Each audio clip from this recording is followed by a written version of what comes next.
হেইয়া, ফেলে দিব আজকে আরে এগুলোকে। আরে কি করছিস? এটা তোর মাথা কি পুরো খারাপ হয়ে গেছে নাকি? আরে সরি, আমি দেখতে পাইনি। আরে আমি তো একটা কাজে যাচ্ছি, তুই তো আমাকে পুরোই নোংরা করে দিলি।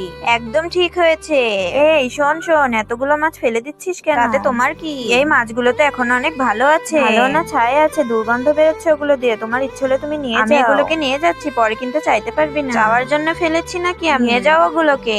আরে ও তো পাগল হয়ে গেছে, এত সুন্দর মাছগুলোকে ফেলে দিচ্ছে। তাতে আমার কি, আমি এগুলোকে বাসায় নিয়ে যাই। এই চম্পা, দেখো কি নিয়ে এসেছি। আজকে সুন্দর করে রান্না করবে এগুলোকে। আরে এতগুলো চিংড়ি তুমি কোথায় পেলে? আমি এগুলো কুড়িয়ে পেয়েছি। বেশি কথা না বলে এগুলোকে রান্না করো তাড়াতাড়ি। প্রথমে এগুলোকে ভালোভাবে ধুয়ে নিতে হবে। এইবার গরম তেলে এগুলোকে লাল লাল করে ভেজে নিতে হবে।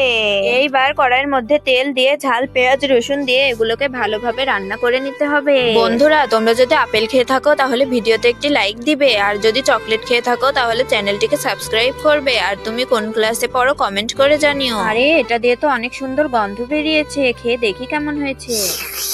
এটা তো অনেক টেস্টি।